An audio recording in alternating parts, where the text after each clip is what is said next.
Good evening. I'm Wyatt Sharpe, and welcome to Forum Focus. Tonight's focus: the road to the midterm elections, a pivotal moment that could reshape the political balance of power and signal where voters stand on the defining issues of the day.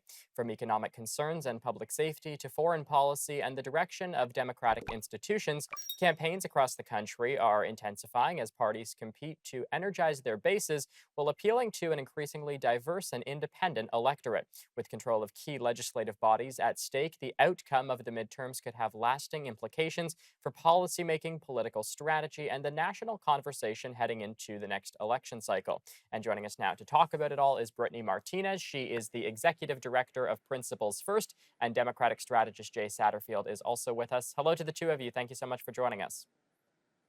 Thank you for having us. Of course. Brittany, I just want to kind of start out with you because this main kind of idea when we're talking about the midterms and what's kind of coming up in store, a lot of it right now, anyways, with respect to Republicans, you're in a unique situation for viewers who don't know, because, of course, you're a Republican, but you are a kind of non-Trump Republican, if you will. And maybe you can get into that a little bit when you give your answer here. But I'm just kind of curious because when we look to what Donald Trump campaigned on doing over the course of the presidential cycle, he had said there was going to be no new wars, which obviously, with respect to what's happening in Iran, a lot of people feel as if he broke that promise. But a lot of people are also frustrated about the cost of living. They're frustrated about a lack of transparency on the Epstein files as well. So I wonder, from your perspective, how all of these kind of broken promises, if you will, might kind of stack out as we go into the midterms. Yeah, I certainly don't think that it's faring well for Republicans in this moment. As we know, oftentimes the party that is not in power in the presidency is the one that does better during midterms. So Democrats already, in theory, historically had that advantage in their favor. But I don't think it helps when, this is a president who says he's going to be the peace president, but then we see what's happening in Iran and even in Venezuela, for example. Financially, going to be great for the economy, but gas prices are soaring. And so definitely, I would say that people who are MAGA, America First, may not be feeling that in this moment, and they care about what's happening in their day-to-day life and with their families. So I don't think that this is the greatest messaging opportunity for Republicans right now. And Jay, if we kind of pivot to what Democrats need to do, because right now, I mean, to a certain extent, with how Republicans have been changing the messaging and the narrative, in many ways, I think Democrats are kind of having the case handed to them in the sense that they don't really have to do that much to appear as if they're ahead of the game when it comes to Iran or when it comes to Epstein, because it's very simply just the line of attack is the Republicans haven't done what they said they were going to do. But how long can that strategy work before they have to come out and actually stand for something? I mean, Kamala Harris said in the kind of aftermath of the 2024 election that one of her biggest regrets was not really differentiating herself from what kind of President Biden and what the Biden administration had done. Well, look, I mean, why at the end of the day, we're all humans and our minds only focus on something for so long. I mean, Brittany certainly has the communications advantage over me in the political world, and I'm sure she could be the first to speak to that. But I'll tell you why. I'll give you an example. I think Brittany nailed it for as to why Republicans will probably lose the midterms as to where we currently stand. But anything can change overnight. Let's be honest. Politics in this country is known for that. It has been for, my goodness, I think since the inception, especially of technology, sort of speeding that up for us. But I'll tell you, I work in, I've got a client in Georgia 14th Congressional District. That's my home district, Wyatt. I think you and I have talked about that before. And that is one of the third or fourth most conservative districts in the country, give or take the year. And tonight's the runoff. And Sean Harris is expected to still get somewhere between 40 and 42% at the very low end. And that's outstanding in that state. In fact, it'll turn the whole state blue. But with all that said and all the good juncture for Democrats, I think we also got to be honest. This will not last forever, right? Like this talk will not last forever. People will start to focus on other issues as the news changes. And I think we have to be prepped for that as a party. We have not been in the past. But I don't think it can come from the left, the far left wing of the party. I think our party's a big tent party, right? Like I think it certainly matters in certain cities to be one type of Democrat versus the other. But where I'm from in the North Georgia mountains, Sean Harris Democrat's very different than a Democrat in Seattle or Los Angeles. And I think that just has to be true amongst the party. I think we have to remember that we are a big tent party and stop just solidifying ourselves to folks in these elitist cities. I mean, it rings true. I live in D.C., and I can tell you that it certainly is an elitist city. Call it what you want. All right, we are going to take a quick break, and Jay and Brittany are going to come back with us right after this. Stay with us.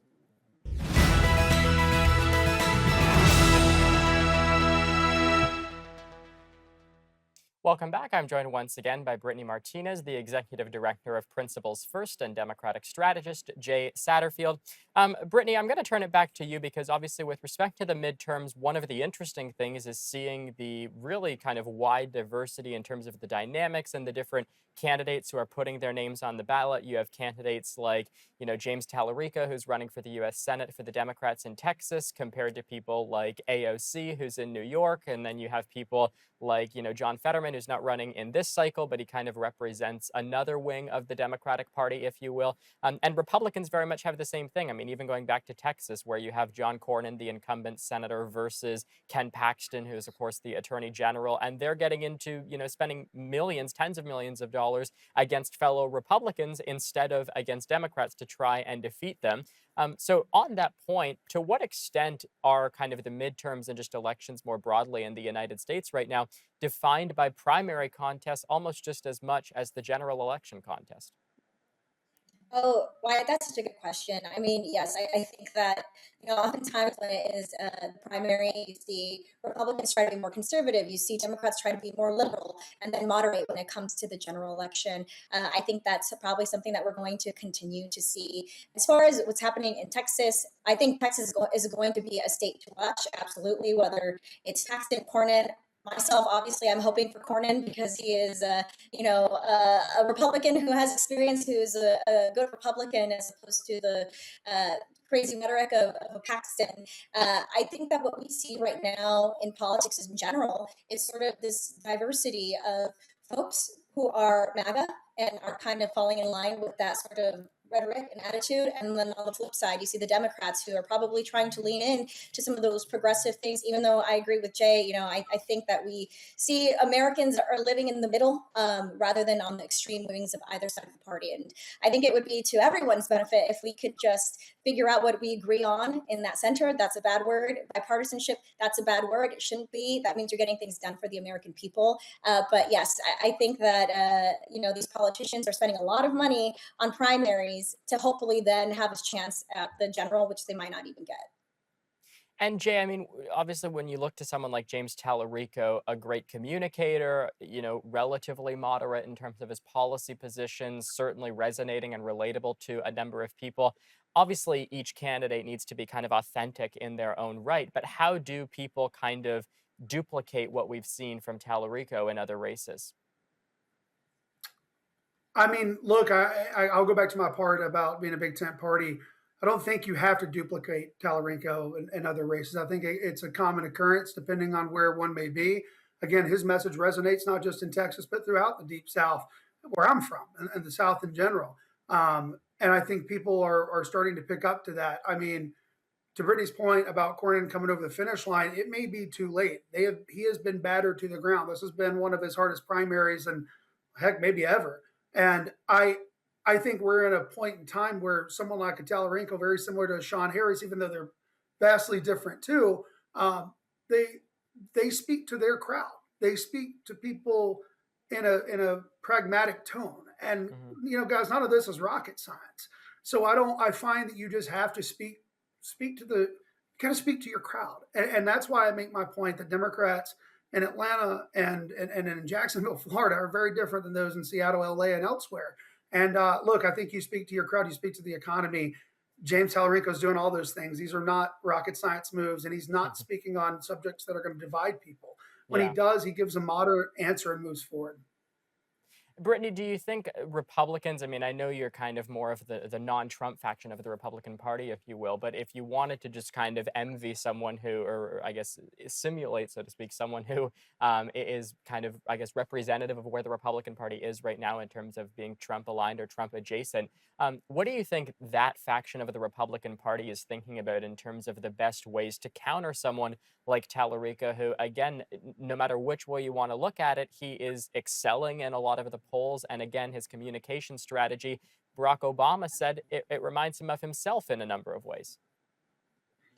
I think what we'll probably see happening with folks like a Ken Paxton or similar to the MAGA rhetoric is maybe a little bit of fear mongering with a sprinkle of, the economy is so great, even though in this moment it's not.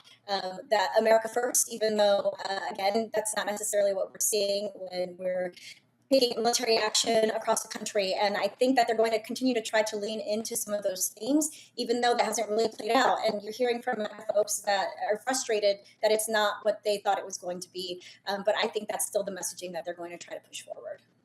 All right, we're going to take a quick break. Jay and Brittany are going to come back with us after this. Stay with us.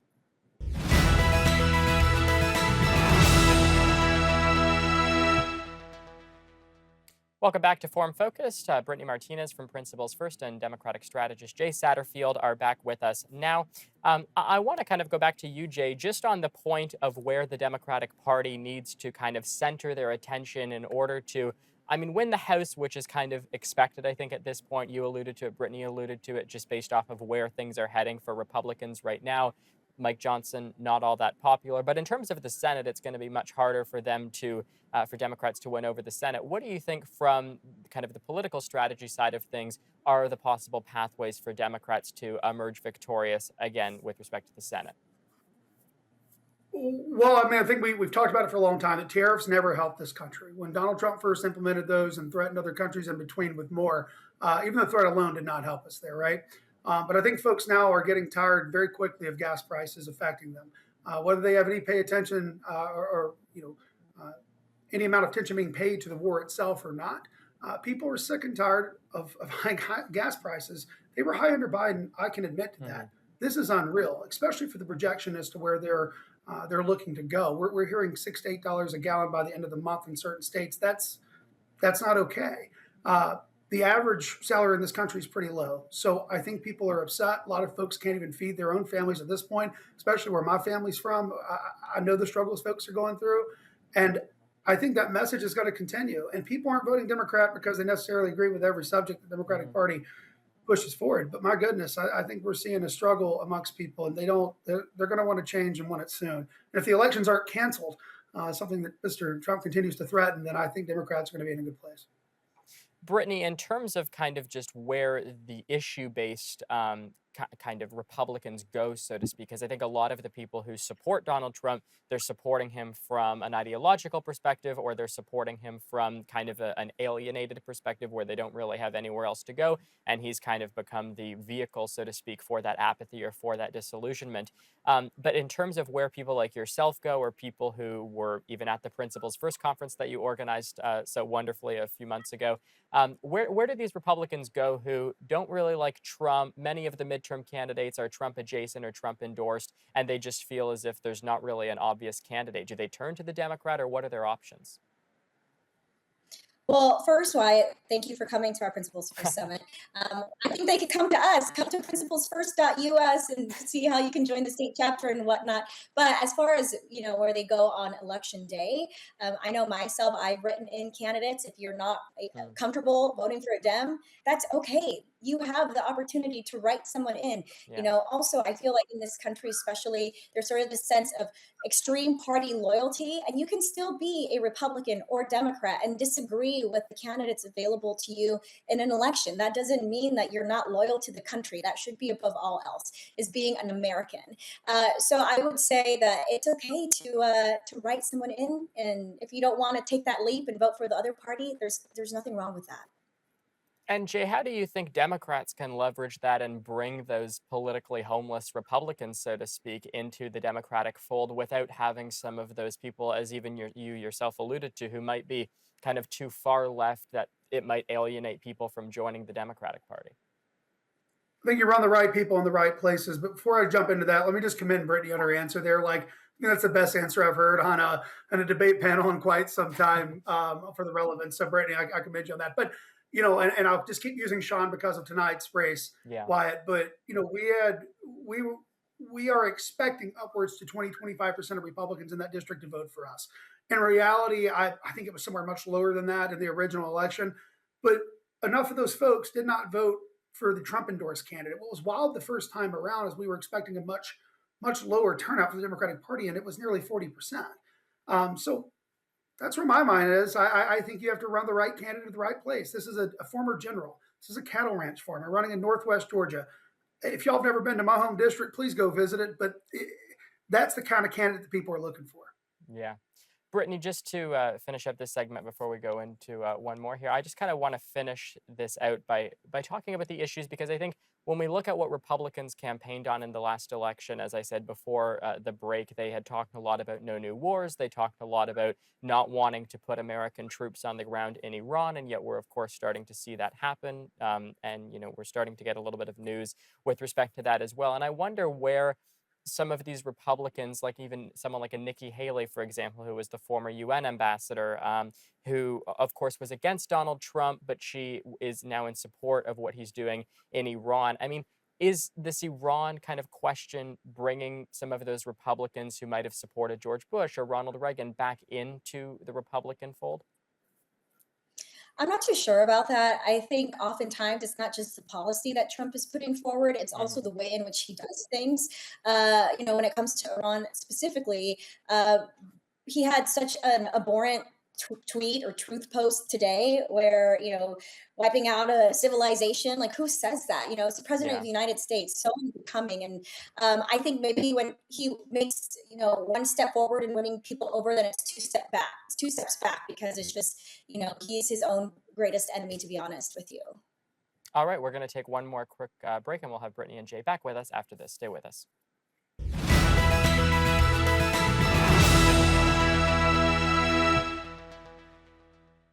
Welcome back to Forum Focus. Jay Satterfield and Brittany Martinez back with us once more. Jay, let me go to you now. I think a lot of what people are kind of questioning with respect to this midterm cycle is how it will be kind of the precursor to 2028 and the presidential cycle.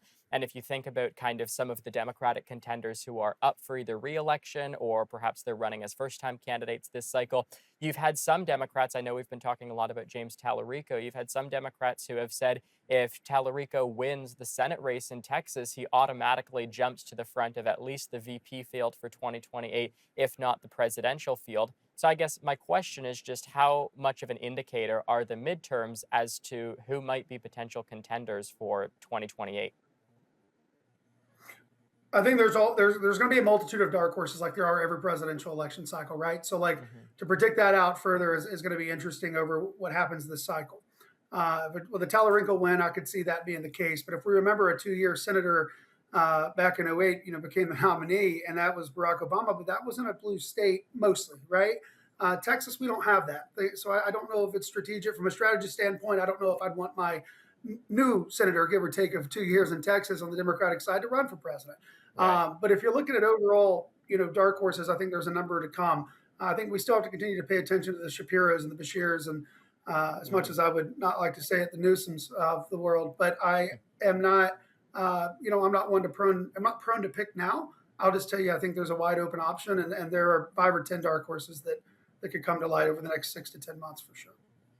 And Brittany, I know you would attribute a lot of this probably to Donald Trump, but it seems in many ways as if the Democratic Party, I mean, even Jay, just when he was giving his kind of selection of who might be potential contenders there, Andy Bashir, Gavin Newsom, all of these different candidates from different ends of the political spectrum, and yet they are part of this kind of big tent. They talk with one another, they debate with one another. But it seems as if for the Republicans, Donald Trump has created this culture of loyalty where if you question anything that he's saying, it's all of a sudden very hard for you to be part of the Republican Party or very hard to be part of the MAGA movement. And you, of course, would know that very well as someone who left the movement. So I wonder if you can just talk us through this process a little bit of kind of where people like yourself will end up with respect to the midterms and beyond when it's very clear that you're not really welcomed in the Republican Party of today. Well, first, I want to say that dissent within a party is a good thing. Yeah. It's healthy. That's why we're a democracy. That is why we don't have a monarchy. And that it's a good thing to not be surrounded by people who just agree with you on every single issue. Now, you don't have to be a contrarian for the sake of being a contrarian. That's Mhm. annoying. But it's good to have healthy pushback in those kinds of environments. So with that being said, whether they want me or not, I ain't going anywhere as far as the Republican Party. And to Jay, he made a comment about Newsom. I say I'd agree with you there on that one specifically. But yeah, I think that I've seen people like myself who've left the party, and if that is what is the best decision for you in your life, I support you. But if it's just because you think Democrats are going to save you, I think they've made it pretty clear, no offense, Jay, that they're not. And in the moment, they're kind of don't really know what they're doing, in my opinion. I think that their whole platform is being anti-Trump rather than pro something, to your point earlier about the former vice president. So yes, I think that folks like me, it's important for us to stay in the fight. Sorry if you hear my dog barking. She agrees, I guess. And folks like Michael Steele, former RNC chairman, I think he would agree with me on that one.